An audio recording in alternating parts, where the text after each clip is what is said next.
Good afternoon, I'm Leila Musima and you're watching A News. Now, the major stories making headlines today. Clashes between India and Pakistan have led to widespread flight disruptions.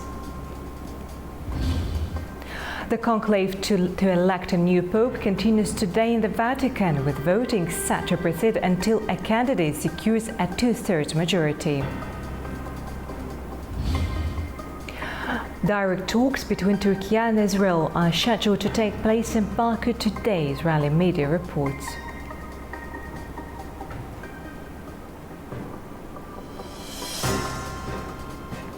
Clashes between India and Pakistan have led to widespread flight disruptions, particularly affecting routes in and out of Pakistan. The country's airspace has been intermittently opened and closed over the past 24 hours, following Indian missile strikes early Wednesday morning. Pakistan initially shuts its airspace before briefly reopening it. However, at the Thursday afternoon, delays and cancellations persist. Pakistan International Alliance announced the suspension of several routes, citing passenger and aircraft safety. Indian carriers also reported disruptions.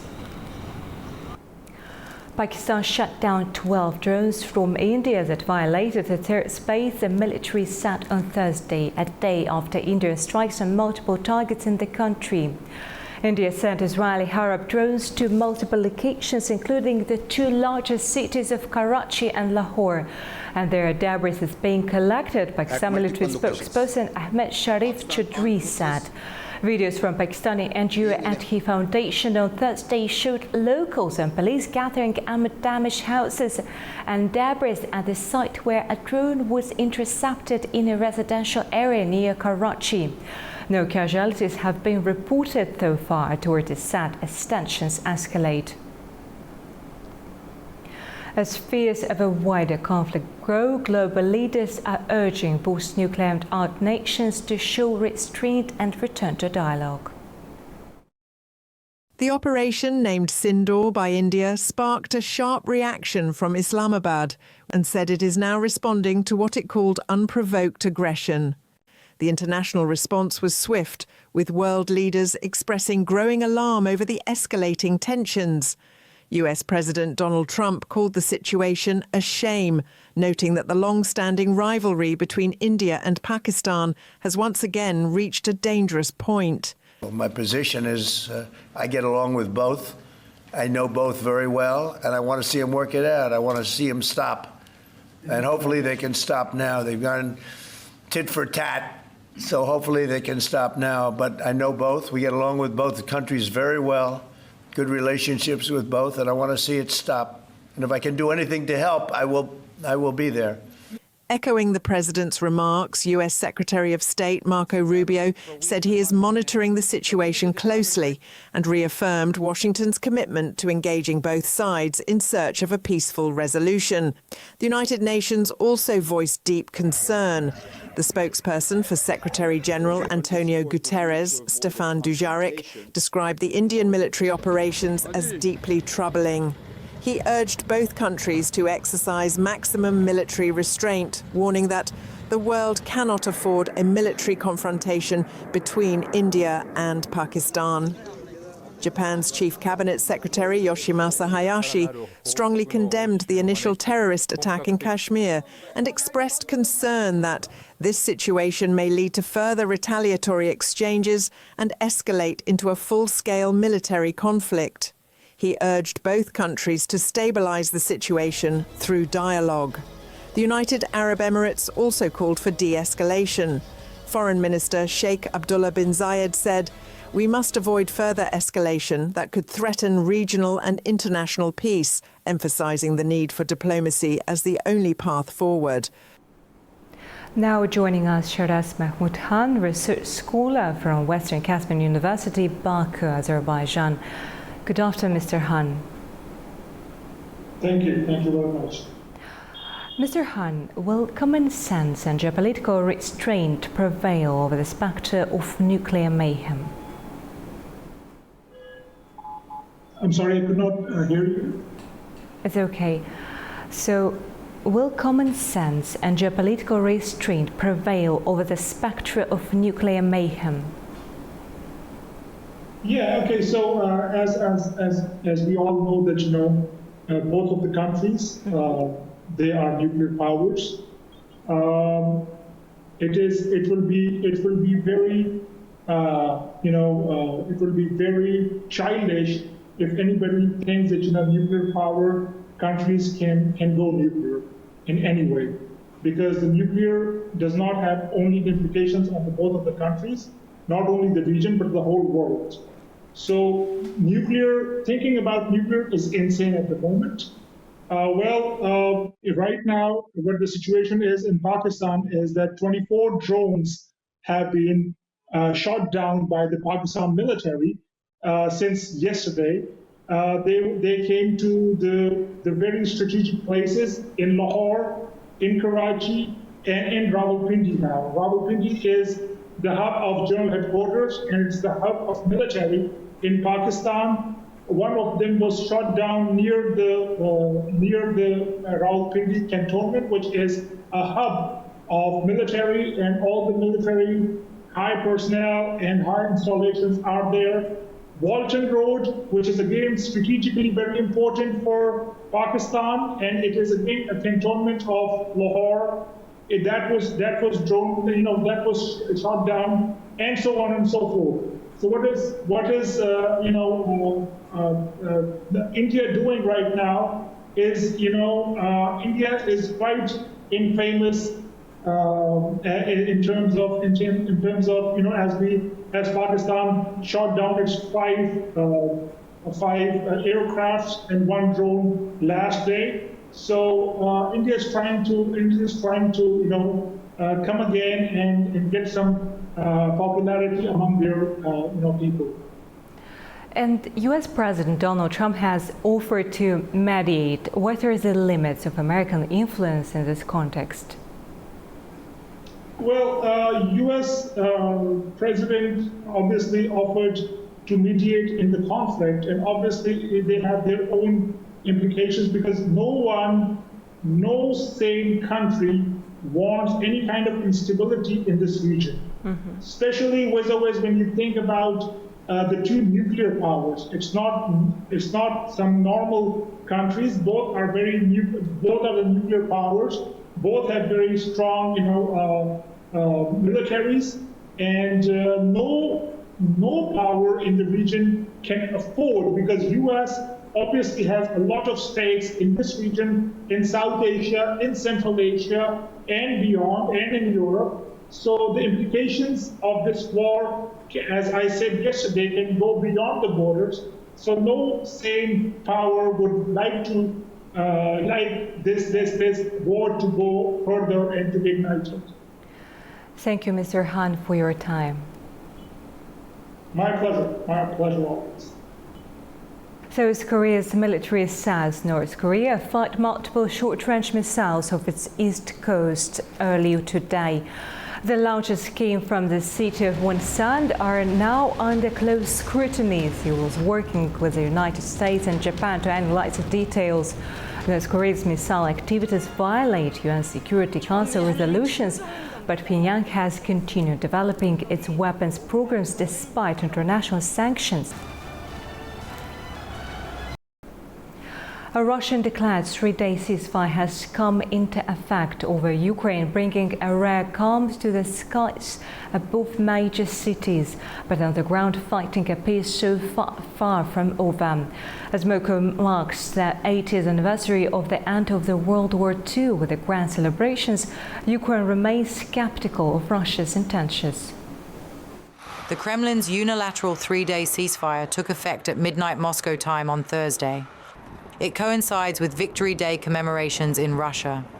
President Vladimir Putin described the pause as a gesture of peace and a test of Kiev's willingness to end the war.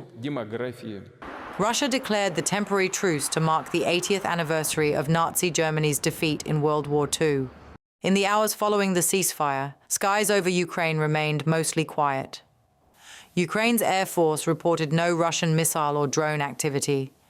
The capital, Kyiv, was calm, in stark contrast to the previous day, which saw waves of Russian attacks and Ukrainian anti-aircraft fire. However, reports from Ukraine's eastern front painted a different picture. Ukrainian military officials confirmed that Russian forces continued launching assaults in several areas despite the truce.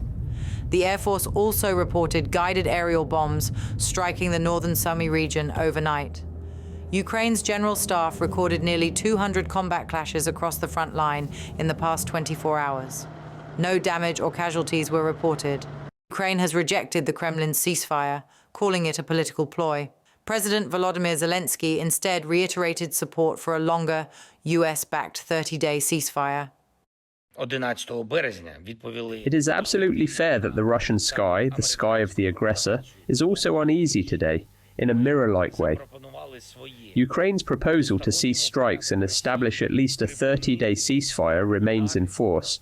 We are not withdrawing this proposal, which could give diplomacy a chance. But from Russia, the world sees no response except for new strikes.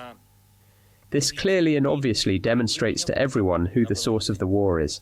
Both sides are facing growing international pressure to end the war. In March, the United States proposed a 30-day ceasefire to create space for diplomacy. Ukraine accepted the offer, but Russia rejected a longer truce without enforcement guarantees.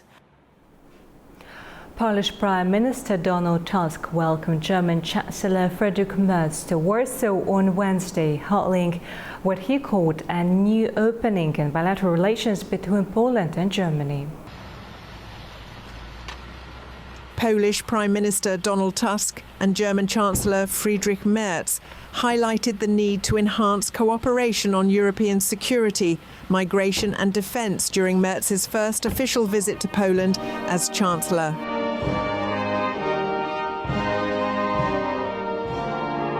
Tusk stressed the need to maintain the Schengen free travel zone while reinforcing the European Union's external borders, especially those shared with Belarus and Russia.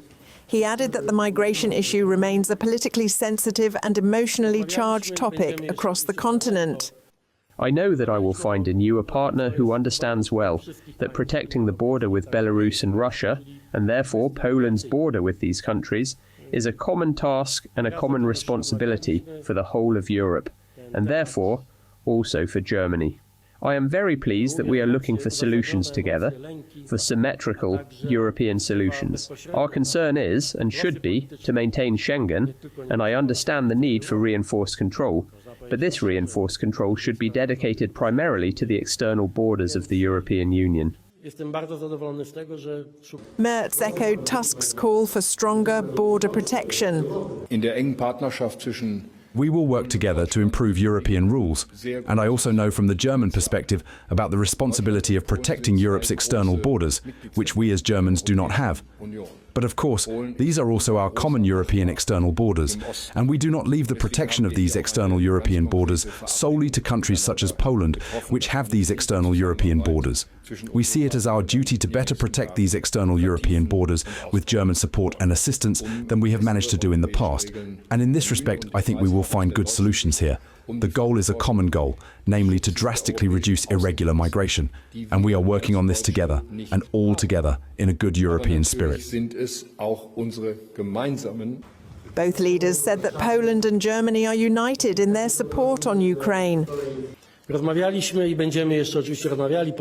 We have talked and will continue to talk, of course, after this press conference, about issues that are not easy.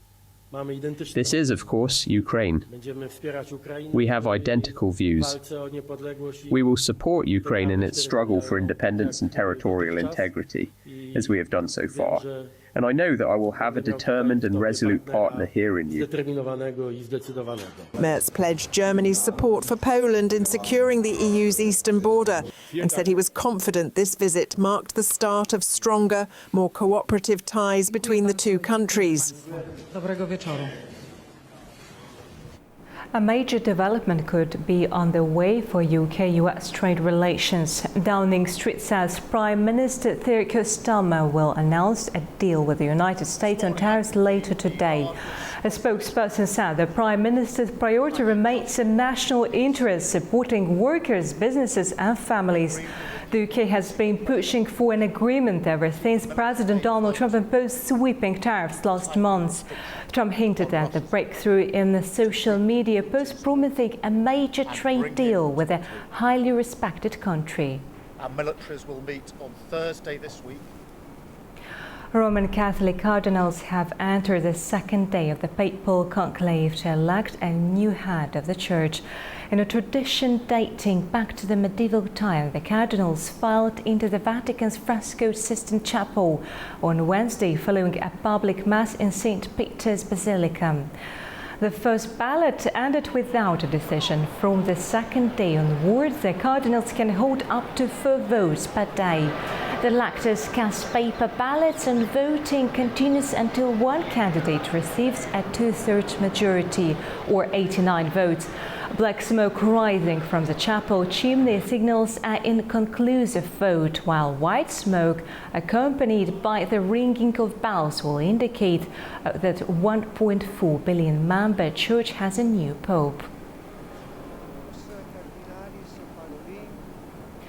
China is pushing back against steep new U.S. tariffs with a fresh set of economic measures aimed at stabilizing growth and avoiding a major spending surge.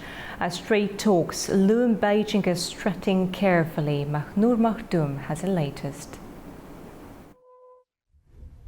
China has rolled out a major policy package in an effort to cushion its economy against the harsh U.S. tariffs of up to 145%. The new policy will focus on boosting domestic demand, supporting key sectors, and maintaining stability without a major increase in government spending. Some key efforts include lowering interest rates. China's central bank has already cut the lending rate and reserve requirement ratio, injecting around $138 billion into the economy. Housing loan rates were also reduced in an effort to revive the property sector, and promises were made to further support the elderly care facilities and factory upgrade. Despite threatening to increase spending, Beijing is sticking to its 4% budget deficit target after a 3.5% drop in tax revenue. Meanwhile, China is preparing for trade talks with the US in Geneva later this week, with both sides aiming to ease trade tensions between the two countries. Markets reacted cautiously. The stock did rise slightly, but uncertainty remains. So far, there's no indication that China will roll out any new measures to mitigate the impact of the trade tensions with the United States. Manu Makoon, A News, Beijing, China.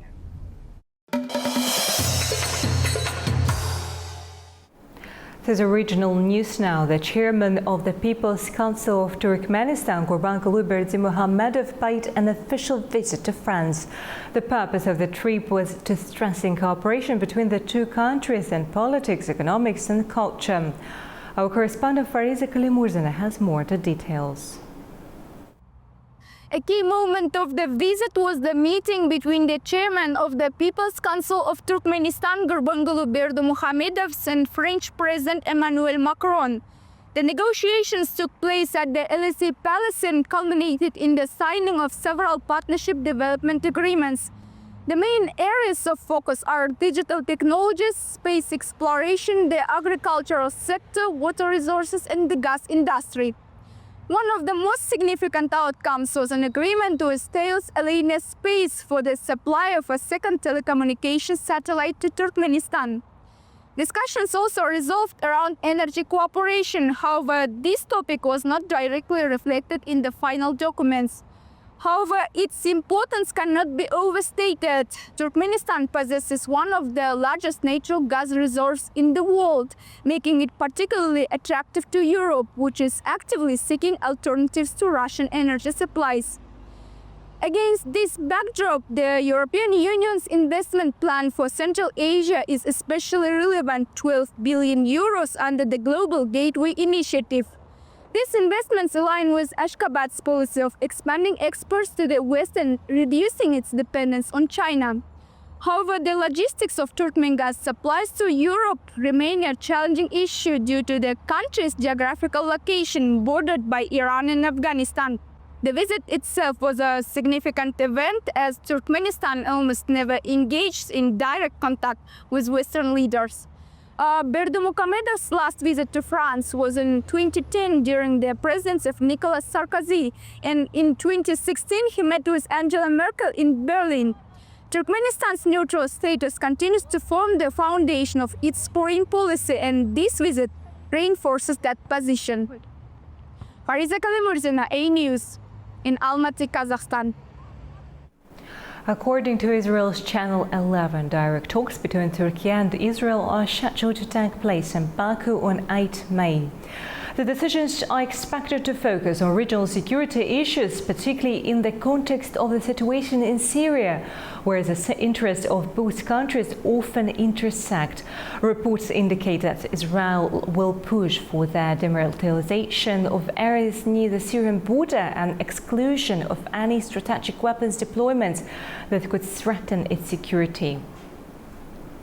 Joining us from Tel Aviv is Dr. Hayatan Cohen, senior researcher at Tel Aviv University and prominent expert on Turkish politics and regional diplomacy. Good afternoon, Mr. Cohen. Good afternoon. Thank you very much for having me. Mr. Cohen, with direct talks between Turkey and Israel reportedly scheduled for 8 May, what interim objectives might be achieved? Well, the two countries, unfortunately, we know that they are in a very tense relationship since the October 7th. The Turkish government is in a constant manner criticizing the state of Israel, and if we're gonna look at the relationship of the two countries, then there was no kind of a bilateral friction. However, later we began to see that in the aftermath of the fall of Assad, Turkey has become the clear patron of Syria. And as a result, the growing tension between the two countries unfortunately increased in a significant manner.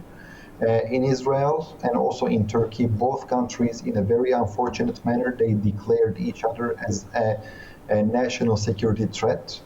And therefore, now, in order to de-escalate the situation in Syria and to have a distance between the two armies, nowadays Azerbaijan is hosting these direct talks between Israel and Turkey, and we are very grateful to Azerbaijan because this is a very crucial role that you are playing to preserve peace between Israel and Turkey. And Mr. Cohen, assuming that full normalization remains elusive for now, what are the key points requiring the confliction?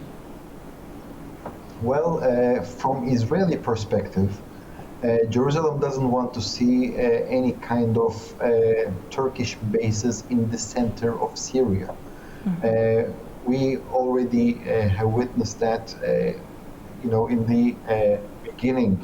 in the beginning of last month, in April, Israel conducted series of airstrikes in Palmyra, in T4, in Hama area.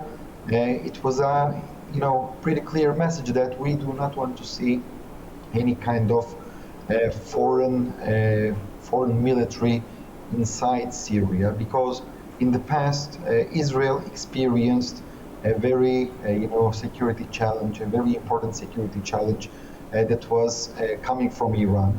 And the Iranians in the past settled in these military bases. So after the fall of Assad, the Israeli decision makers came to the conclusion that they don't want to see any other foreign actor to settle down in these bases, and that's why they were destroyed. And how likely is Ankara to accommodate Israel's calls for the demilitarization of southwestern Syria, given that Turkey's presence is viewed as a threat by Tel Aviv? Well, this will be very challenging, and that's why there are now negotiations. I wish I could be an insect in that, right, like a mosquito, to hear what they say. It would be very complicated. Both of the sides will put their interests on everything, and therefore, also from the Israeli perspective, to distance any other foreign actor or even the Syrian current government from the Israeli border.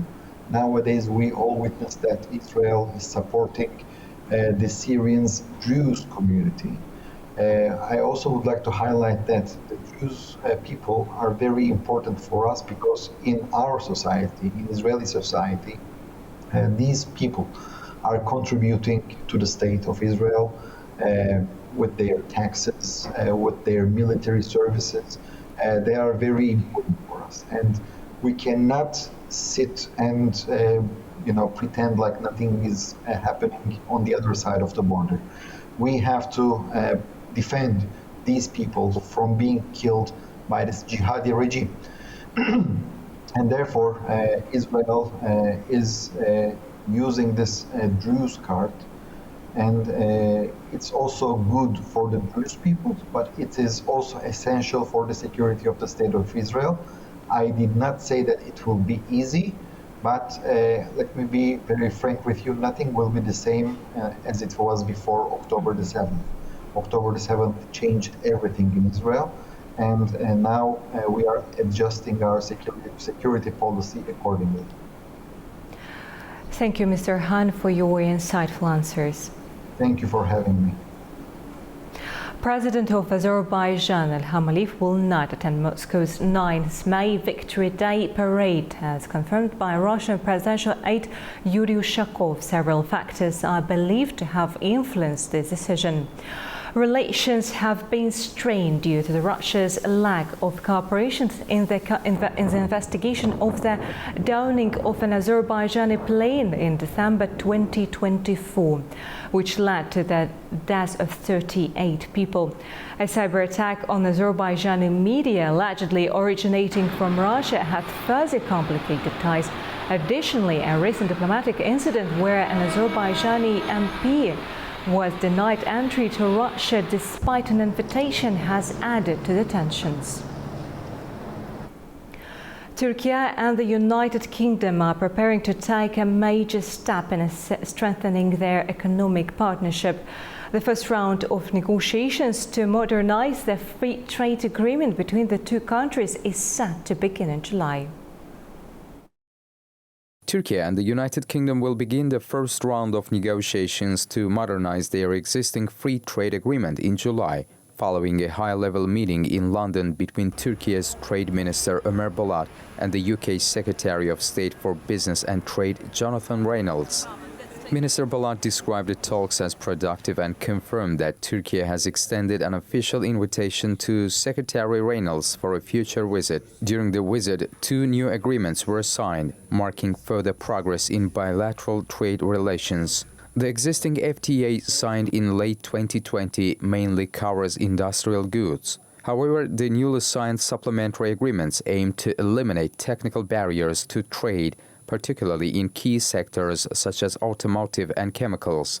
Bolat also announced that the 8th session of the Turkey-UK Joint Economic and Trade Committee will take place in London later this year, further bolstering institutional cooperation between the two nations. Looking ahead, both countries have agreed to hold formal negotiations in Ankara before July, with the goal of expanding the current trade deal to cover services, digital trade, investment, and selected agricultural products. Bolat emphasized that while such negotiations typically require time, the shared objective is to reach a comprehensive agreement. Although Turkey is currently awaiting the UK's formal negotiating mandate, technical-level discussions are already set to begin. The agreement to remove technical barriers is seen as a significant milestone in efforts to modernize the trade pact. It's expected to facilitate trade flows, boost business competitiveness, and deepen economic ties between Turkey and the UK. Regional engagement with Afghanistan's Taliban-led authorities appears to be deepening as more regional countries pursue economic and diplomatic ties with the de facto government. Our correspondent Tamim Bahis in Kabul reports on the series of high-level meetings. The UAE Special Representative for Afghanistan, Saif Mohammad Al-Khatbi, held multiple meetings with senior Afghan officials in Kabul. In his meeting with the Deputy Prime Minister for Economic Affairs, the Afghan leader stressed the country's rich natural resources and Afghanistan's focus on achieving economic self-sufficiency through foreign investment. The UAE envoy expressed interest in investing in infrastructure, especially railway and road construction, and announced plans to host a business conference in Kabul to attract Emirati investors. Separately, the UAE envoy met with the deputy of the railway department, where both sides discussed expanding Afghanistan's railway network and strengthening cooperation. The Afghan official called it a prime opportunity for foreign investment in connecting Afghanistan regionally and internationally. The UAE envoy also met with the acting Minister of Transport and Civil Aviation to explore expanding bilateral ties in the aviation sector.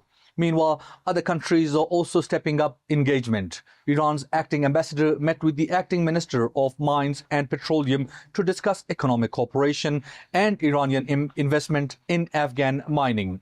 And during his meeting with the Minister of Energy and Water, China's ambassador pledged support for renewable energy projects, announcing the imminent inauguration of a solar power project in Bamyan. With growing regional interest, Afghanistan's de facto authorities are pushing to position the country as open for investment despite international challenges. This is Tamim Bahis in Kabul for A News. That's all for now. Thanks for watching A News, where insight never sleeps. Stay tuned.